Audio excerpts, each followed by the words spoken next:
The industry survey is a very important document for EARSC. We publish this survey every year. It is more than a report. It's really a tool for stakeholders, such as the Commission, ESA, for example, in order to understand more about what the definition of Earth observation downstream. A tool for companies to improve their understanding on the ecosystems they belong. So that's why for all the companies we represent, 121 companies in 23 countries in Europe, this document is really important.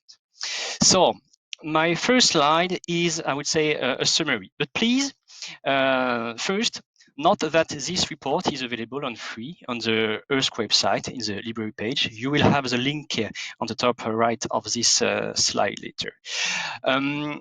I want to raise that for the first time, the industry survey has been made without Canada. Revenues coming from the Canada were included before, and we removed it in order to improve the overview of Europe. The key message of this presentation is that the Earth observation downstream industry is healthy and presents a significantly growth in terms of number of companies, employees, and revenues. So let's go in detail now. First point is about company. The total number of companies increased by 55, which means about 6% rate per annum, which is similar to previous years.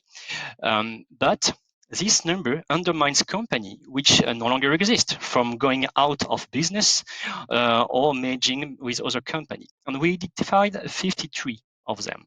It means that the total creation of company between the previous survey based on 2016 numbers and 2018 is about 103, which represent a creation rate of 12%.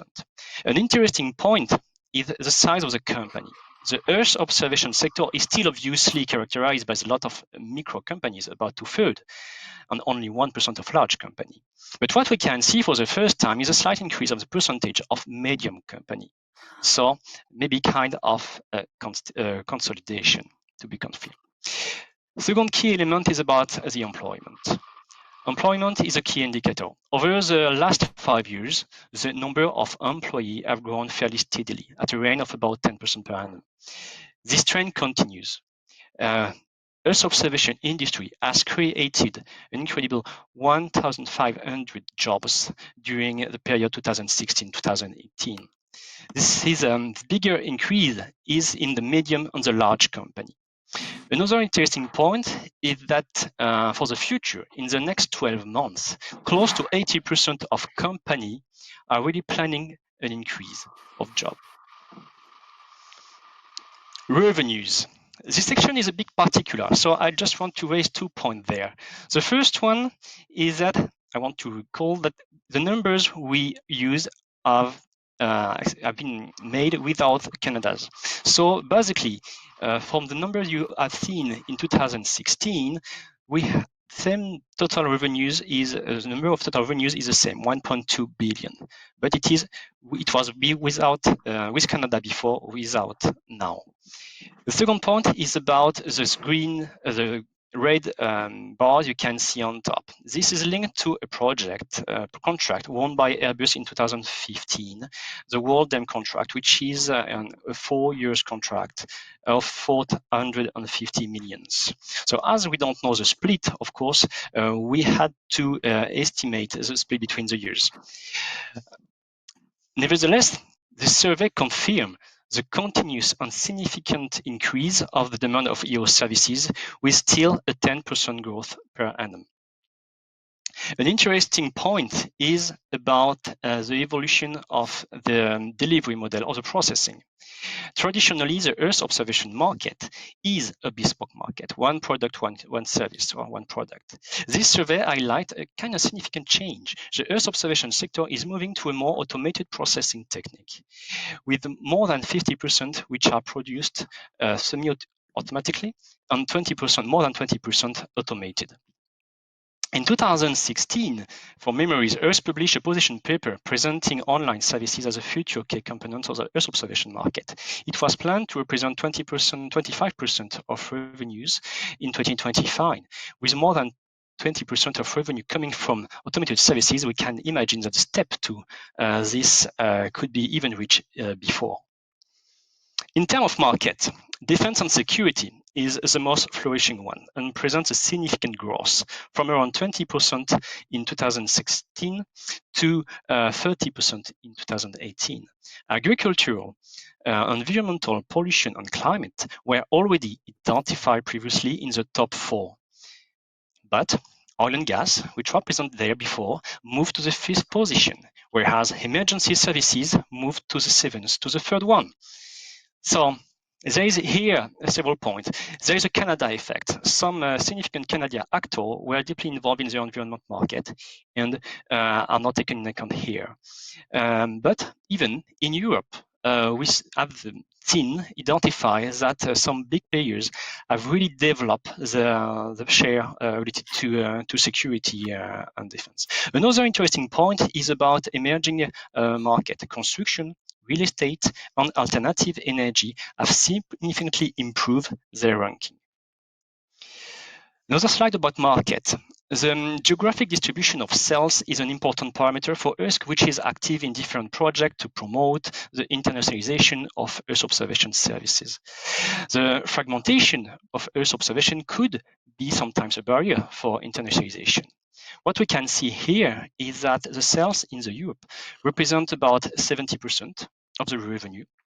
The domestic market is still the more important, with a significant increase, plus 7% compared to the previous one. But the other sales in Europe, so in another country, increased significantly with plus 9%. A particular point I will raise today is the increase of sales in North Africa, which represent now 15% of revenues, which is significant because it was 10% before. In terms of customer, the Earth observation market was and is still a public market. 51% of revenue come from the public sector. In the same time, it is a growing market, and the private company share is stable with 28%, which is a really good sign. The biggest change increased in public R&D sponsor, with an increase of 6%. So it really highlights the investment for the future.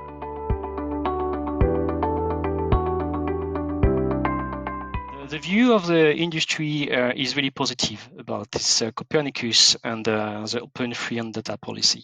For the companies really foresee a strong interest and strong value with Copernicus. And what we can see specifically is about from SMEs on startup. Startup really considers that Copernicus gave them a competitive advantage, and it may have not been possible to create a company and to develop the business without it.